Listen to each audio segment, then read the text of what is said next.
Welcome to another CQ Simple mini video session on cybersecurity. Today we're going to talk about some basic do's and don'ts when it comes to protecting your secure information. I'm sure you understand you should never provide access to your PC to anyone.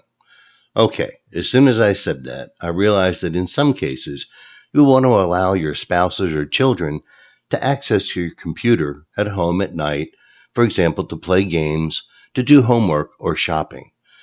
But in such cases, you should open a separate account on the system to allow these individuals to access the computer without administrator privileges, because then they will be unable to unintentionally install unauthorized software or malware.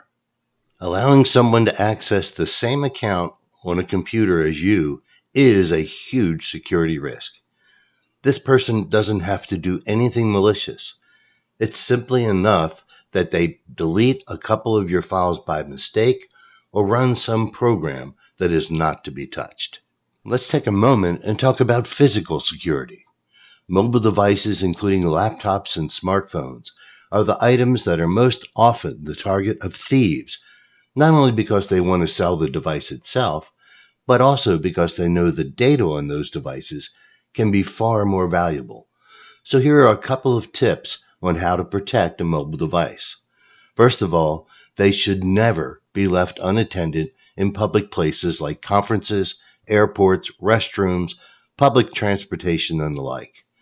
The devices should be kept with the user at all times, or stored in a facility with no public access, for example, a room or an office that is locked where no one is present. And never, ever under any circumstances, leave your mobile device in a car. In any case, no matter how careful you are, a laptop or a smartphone can always get stolen. This is why you should protect all the data, or at least the most sensitive data, with encryption. This is still not easy with smartphones, but this feature is included in most computing operating systems today. It just needs to be turned on. Since most of the data is transferred or archived through the cloud, encrypting such data also makes sense.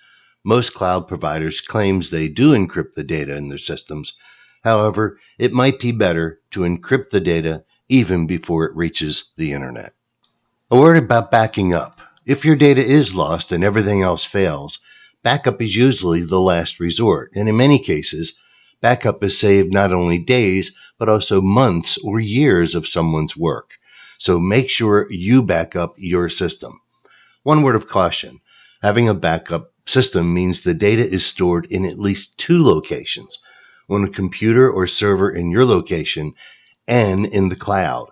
This means simply that having the information in one or the other location is not a true backup. A word about new software installation and patching. First of all, you should only allow legitimate software to be installed on your computer. Very often there are some games or utility software available on the internet that are offered as free downloads, only to be discovered later that they are used by hackers to inject viruses into your computer with the purpose of extracting information. Unfortunately, even approved software has security vulnerabilities allowing malware to be installed. This is why it is crucial to install all of the security patches and updates from the manufacturers as soon as they are published. In fact, the best policy is to set the updates to be installed automatically. Now, there are some security hygiene practices that should be considered as normal. For instance, 1. You should always install antivirus software and enable its automatic updating. 2. The firewall on the computer should be turned on, and the traffic that is allowed should be chosen very carefully. Only the applications that are trusted should be allowed to communicate with the internet. 3. Links and emails should be clicked very carefully. Some links might take you to infected websites. And is it enough for a visitor to spend a fraction of a second on such a website for a virus to penetrate the computer? 4. Similarly, surfing the internet on suspicious websites should be avoided at all costs. As explained, some of the websites are developed with the sole purpose of spreading malware. And finally, 5. Transferring data with a USB stick or flash drive should be avoided.